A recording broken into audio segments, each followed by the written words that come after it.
కళ్ళు ఆపకుండా ఇటు ఇటు అటు తిరిగి చూస్తుండేవాడు అనమాట. అంటే అది నాకు కొత్త ప్రపంచం కింద ఉంటుంది. ఏంటి ఆటోలు వెళ్ళటం, మోటార్ సైకిల్ వెళ్ళటం, కార్లు వెళ్ళటం ఇటువంటి అనమాట. మన ఊళ్ళోకి అంబాసిడర్ కారు వస్తే దాని చుట్టూ తిరుగుతుండేవాడిని.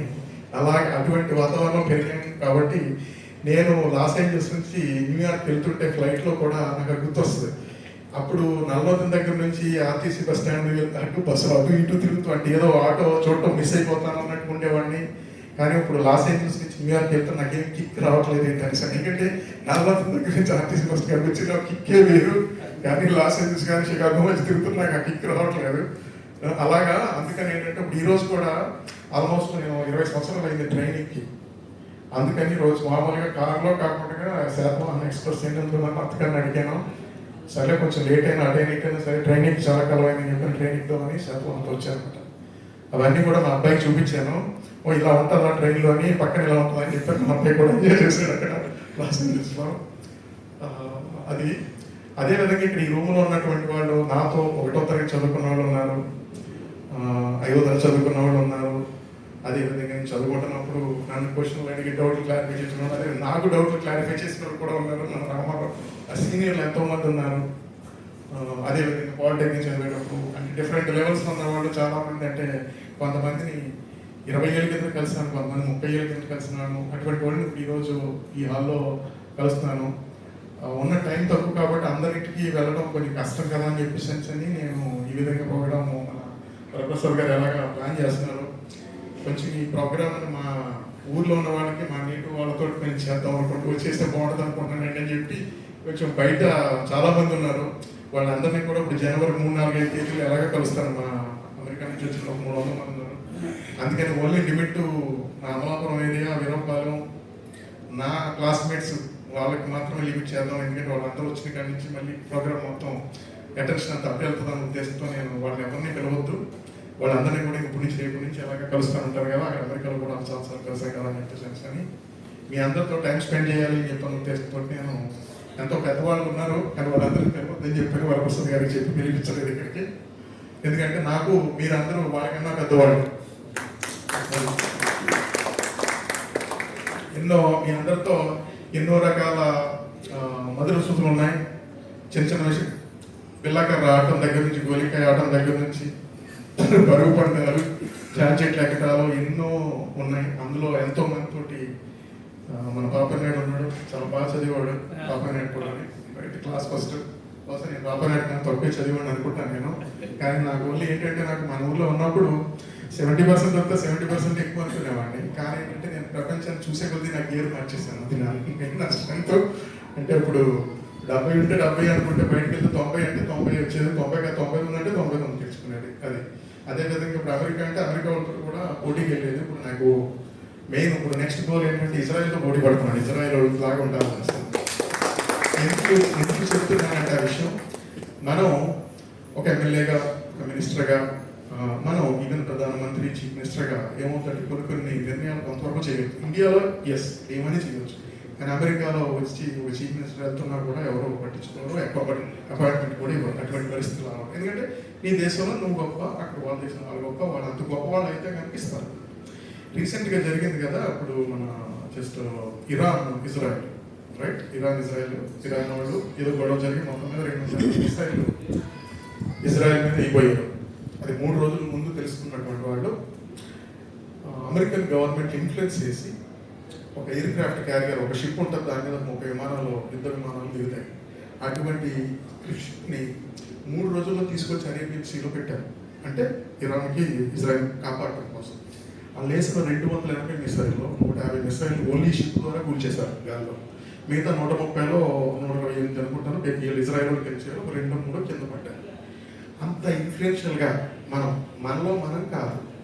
ఎలాగంటే ఇజ్రాయెల్ వాళ్ళు అంత ఇన్ఫ్లుయెన్షియల్ ఉన్నారు అమెరికాలో. ఏంటి, మన దేశం మనకి ఏదన్నా వస్తే చాలు వాళ్ళు ఇజ్రాయెల్ దేశం మీద రాబోతున్నాయని చెప్పని గవర్నమెంట్ ప్రెసిడెంట్ని అంత ఇన్ఫ్లుయెన్స్ చేసి, గవర్నర్ని ఇన్ఫ్లుయెన్స్ చేసి 3 రోజుల్లో షిప్ని తెచ్చి దేశాన్ని వాళ్ళ మాతృదేశాన్ని కాపాడుకోవడానికి అలా అంత చేశారనమాట.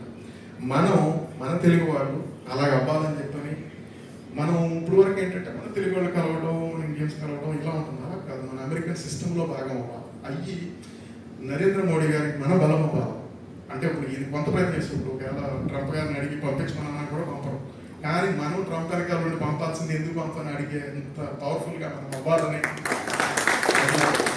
నేను ఇప్పుడు వరకు సాధించిన అయితే 50 సంవత్సరాలే. అసలైన జర్నీ వచ్చే 40 సంవత్సరాలు ఉంది. 40 సంవత్సరాలు మన దేశానికి ఇంకా ఉపయోగపడేలాగా ఇప్పుడు ఇందాక చెప్పినట్టుగా అంత పవర్ఫుల్గా మన కమ్యూనిటీ అయ్యేటట్టుగా అందరినీ మలచాలనేది నేను ఒక నెక్స్ట్ గోల్గా పెట్టుకున్నాను. ఇక ఆప్తా వరకు వచ్చేసరికి ఇందులో చాలా మందికి తెలిసిందే, కొద్దిమందికి మా నేటివ్ ప్లేస్ అమలాపురం, మన వీరవల్లిపాలెం, ఆయనవల్లి మండలం అమలాపురం. కానీ బయట ఏంటంటే కొంచెం వీరవల్లిపాలెం అని తెలియదు కాబట్టి కొంచెం అక్కడి నుంచి వీరవల్లిపాలెం అమలాపురం చెప్పడం కర్మకి వస్తుంది. అది ఈ యూఎస్లోనేమో నేను లాస్ ఏంజల్స్ ఉంటాను, అంటే గత 18 సంవత్సరాల నుంచి. అంతకుముందు కూడా వేరు వేరు సిటీల్లో పనిచేశాను, శాన్ ఫ్రాన్సిస్కో, షికాగోలో. అది ఇప్పుడు పర్మనెంట్గా లాస్ ఏంజల్స్ దగ్గరలో ఉంటాను. ఇప్పుడు ఇక్కడ ఈ ఆప్తా సంబంధించి ఏంటంటే నేను నా ప్రయాణం నేను 99లో ఆస్ట్రేలియా సిడ్నీలో వర్క్ చేసాను. తర్వాత 2012 యూఎస్లో వర్క్ చేసాను. తర్వాత కొన్ని సంవత్సరాలు మన ఇండియాలో వర్క్ చేయడం జరిగింది. గత ఆల్మోస్ట్ ఒక 24 సంవత్సరాల నుంచి అమెరికాలో సెటిల్ అయ్యి డిఫరెంట్ రోల్స్, ఎగ్జిక్యూటివ్ రోల్స్ అవి చేస్తున్నాం. అదేవిధంగా నా ఓన్ కంపెనీ కూడా ఉంది, ఇంపోర్ట్ ఎక్స్పోర్ట్ బిజినెస్ సంబంధించి చేస్తున్నాము. ఇంకా చేయాల్సింది చాలా ఉంది. ఇంకా ఆప్తాకి వచ్చేసరికి గత 10 సంవత్సరాల APTA American Progressive Telugu Association January 27, 2008లో శాన్ ఫ్రాన్సిస్కోలో స్టార్ట్ చేయడం జరిగింది. కొద్దిమంది మన ప్రసాద్ సంగటి గారు, ఇంకా కొంతమంది ఒక 50 మంది తెలిసిన వాళ్ళందరూ కలిసి స్టార్ట్ చేయడం జరిగింది. తర్వాత దినదిన ప్రవర్ధమానంగా ఎదుగుతూ అప్పుడు ఒకళ్ళు, ఇద్దరు, ముగ్గురు, 50 మందితో మొదలైంది. ఈరోజు 18,000 మంది అమెరికన్ ప్రోగ్రెసివ్ మెంబర్ ఉన్నారు. అటువంటి 18,000 మందిలో నేను కూడా ఒకడిని. ఇది టైటిల్ అనేది, ప్రెసిడెంట్ అనేది ప్రాసెస్లో, సిస్టంలో ఒక భాగం. అందులో ఎవరో ఒకళ్ళు లీడర్గా ఉండి లీడ్ చేయాలన్నది. కాబట్టి ప్రతి 2 సంవత్సరాలకు ఒకసారి ఆప్తాలో ఎలక్షన్ జరుగుతాయి. అప్పుడు ప్రెసిడెంట్ ఇలాగ ఆప్తాలో ఎలా ఉంటుందంటే సెటప్, మన అమెరికాలో ఉన్నటువంటి 50 రాష్ట్రాలు ఉంటాయి. అమెరికాలో 50 రాష్ట్రాల్లో ఒక రాష్ట్రానికి ఒక్కొక్కరు స్టేట్ కోఆర్డినేటర్ అని చెప్పేసి 50 మంది ఉంటారు. అదేవిధంగా 5 స్టేట్లు కలిపి ఒక రీజియన్కి ఒక రీజనల్ వైస్ ప్రెసిడెంట్ అని ఉంటారు. ఆ విధంగా 10 మంది regional vice presidents, executive team, president, 3 vice presidents, ఒక జనరల్ సెక్రటరీ, 3 జాయింట్ సెక్రటరీస్, ఒక ట్రెజరర్, 3 జాయింట్ ట్రెజరర్, ఇలా ఎగ్జిక్యూటివ్ 12 మంది ఉంటారు. అదేవిధంగా బోర్డ్ ఆఫ్ డైరెక్టర్స్ అంటే వాళ్ళు డే టు డే ఆపరేషన్ ఉండవు, కానీ ఏంటంటే లాంగ్ టర్మ్ విజన్ రిలేటెడ్గా ఏదైనా స్ట్రాటజిక్ డెసిషన్స్ అటువంటి వాటికి బోర్డు 10 మంది ఉంటారు, ప్లస్ ప్రెసిడెంట్. ఇది ప్రతి 2 సంవత్సరాలకు ఒకసారి ఎలక్షన్ జరుగుతాయి. ఈ ఆర్గనైజేషన్ ఉన్నటువంటి 18,000 మందిలో దగ్గరగా 750 మంది పైన డాక్టర్స్, ఎండీలు ఉన్నారు. అంటే వాళ్ళు కొంతమంది సొంత హాస్పిటల్స్ రన్ చేస్తారు అమెరికాలో. అదేవిధంగా ఇటువంటి 750 మంది డాక్టర్లు ఒక డాక్టర్ గారి గురించి చెప్తాను. డాక్టర్ అర్జున్ దళవాయ్ గారు అని చెప్పుకున్న లాస్ ఏంజల్స్లో ఉంటారు. ఏంటంటే వీళ్ళు ఎంత హైలీ అచీవ్డ్ పీపుల్ అంటే, నేను చాలా చిన్నవాడిని వాళ్ళందరూ అచీవ్ చేస్తున్న అంత పోలిస్తే. ఆ డాక్టర్ గారు నేను పుట్టడానికి 1 సంవత్సరం ముందు అమెరికా లాస్ ఏంజల్స్లో ఉన్నారు. ఆయన రోజుకి 60 డజన్ ఓపెన్ హార్ట్ సర్జరీ చేస్తారు. గంటకి వెళ్ళి గుండెలు కట్ చేస్తూ ఉంటాడు. అది పని 60,000 ఓపెన్ హార్ట్ సర్జరీ చేశాడు ఆయన లాస్ ఏంజల్స్. 60,000. ఇంకా మిగతా రకరకాల సర్జరీలు అన్నీ చేస్తుంటారు. ఎందుకంటే ఈ చేశాడు ఆయన చాలా సరదాగా నన్ను చేపట్టుకుని ఇంట్లో బెడ్రూమ్ తీసుకెళ్ళి కూర్చొని జంతికలు కుడిస్తుంటాడు ఆయన. అంతేకాకుండా ఆయన ఎలా అంటే, త్రినాథ్ నువ్వు లాస్ ఏంజల్స్లోనే ఇలాగా ఆప్తా ద్వారా ఇంత పెద్ద చేస్తున్నావు. చిరంజీవి గారు కూడా మొన్న ఫిబ్రవరిలో లాస్ ఏంజల్స్లో పద్మవిభూషణ్ వచ్చిన సందర్భంగా పౌర సన్మానం చేసుకున్న వాళ్ళతో అది మొత్తం నేను కోఆర్డినేట్ చేసి చేయడం జరిగింది. ఎంత చేస్తున్నావు కదా చిరంజీవి, ఇప్పుడున్నా నీకు కాల్ చేసి మాట్లాడుకుంటాను నీతో అని చెప్పానంటే, నేను పెద్దగా మాట్లాడనుకోవట్లేదు, ఆయన బిజీలో ఏమంటున్నా పనులు నేను ఉంటాను కదా అవసరమైనప్పుడు మనకి అడిగారు, చేసాము, అయిపోయింది అంతే. అది ఎవరికి కావాల్సింది చేస్తుంటాను. అందుకని నేను చేశానని చెప్పి తెలియజేసాను. నేను ఒకనే కాదు, దాదాపు పెద్ద టీం చేస్తున్నాను కాబట్టి అని.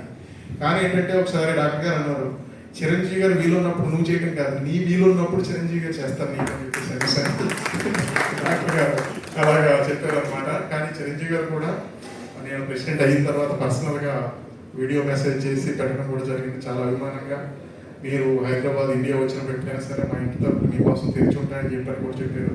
కానీ నేను అంత పెద్దగా అచీవ్ చేశానని చెప్పి నేను అనుకోవట్లేదు. ఏంటంటే అభిమానంతో ఏంటంటే ఏ చెట్టు లేని చోట ఆముదం చెట్టే మహావృక్షం అన్నట్టుగా అంతే తప్పించి, కానీ నేను పెద్ద చెట్టు